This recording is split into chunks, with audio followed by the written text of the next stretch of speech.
عن طريق الله. ما هو السبب الانحراف؟ قال: كانوا يعبدون الله بلا علم. فالله سبحانه وتعالى يمقت عبادة الجاهل.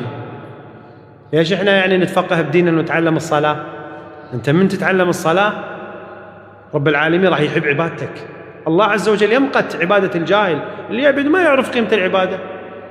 فنحن نصلي نعرف ما هي الصلاة، نعرف قيمة الصلاة، ونصوم ونعرف قيمة الصيام، نزكي نعرف قيمة الزكاة وكيفية الزكاة، نحج ونعتمر ونعرف كيف الاعتمار، كيف الحج، نستفيد من ذلك. فالمسلم حينما يتعلم العبادة ويعبدها، الله عز وجل يحب عبادة الإنسان العالم الذي يعرف ماذا يفعل، ويمقت عبادة الجاهل. لكن الإنسان الجاهل الذي سنحت له الفرصة في التعلم وما تعلم، أقصد بالجاهل مو الإنسان اللي هو مثلا أمي وما عنده فرصة للتعلم ويعبد الله عز وجل على ما تعلم، هذا لا حرج عليه. لكن الإنسان اللي عنده فرصة يتعلم وما يتعلم، عنده فرصة يتعلم العبادة والصلاة والصيام والزكاة والحج وما تعلم، لا، هذا الله عز وجل يمقت عبادة الجاهل. فالمغضوب عليهم الضالون، المغضوب عليهم كان عندهم علم ما عملوا به، والضالون كانوا يعملون بلا علم. فالحديث هنا يقول: إذا أمن الإمام فأمنوا. إذا قال الإمام آمين بعد سورة الفاتحة، ماذا تقولون أنتم؟ قولوا آمين، فإنه من وافق تأمينه تأمين الملائكة حصل على جائزة. ما هي هذه الجائزة؟ غفر له ما تقدم من ذنبه. بعد شريد المسلم، شو تريد أنت لما تجي تصلي العشاء أو المغرب وراء الإمام وأنت منتبه ومنصت للقرآن والإمام يقول ولا الضالين، وأنت شو تقول؟ آمين، وتبتغي بكلمة آمين أن يغفر الله لك ما تقدم من الذنوب. والمقصود بها الصغائر كما قلنا، لأن الكبائر تحتاج إلى توبة، لكن الصغائر هي قليل الصغائر. الصغائر إخواني تجتمع على العبد فتهلكه، الصغائر تجتمع على الإنسان فتهلكه.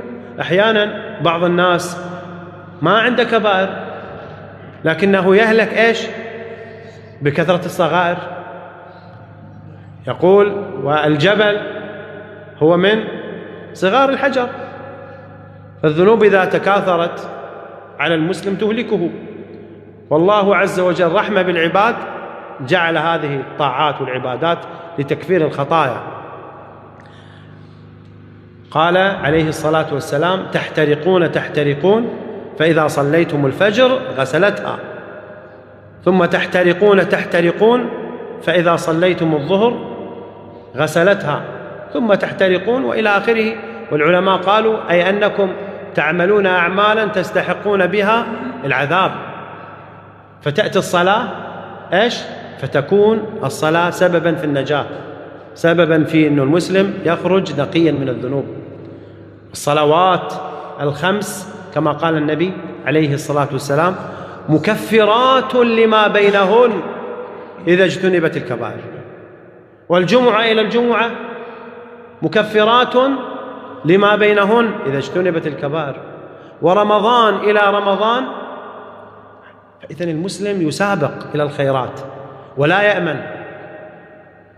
هذا أيضا يجب التنبيه له، أن بعض الناس يقول لك: خلاص أنا ما دام هالقد مغفرة خل أخذ راحتي وأعصي. لا أخواني، لا، أنت يعني المسلم إذا استسهل الذنب وتجرأ إلى الذنوب والمعاصي قد لا يغفر الله له.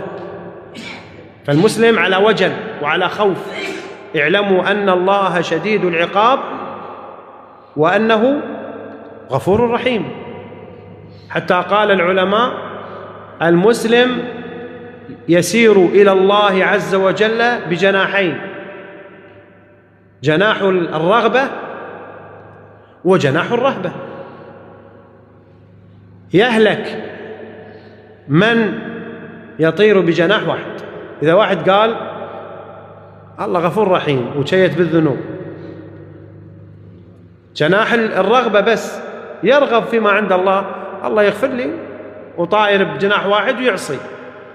ويهلك من يقول الله عز وجل شديد العقاب والله ما يغفر لي، وأنا الله أبد الله ما يغفر لي، هذا أيضا هالك. من الذي ينجو؟ الذي يطير بكلا الجناحين، بجناح الرغبة وجناح إيش؟ قال ويدعوننا رغبا ورهبا. هكذا كان يفعل الأنبياء، ويدعوننا رغبا ورهبا.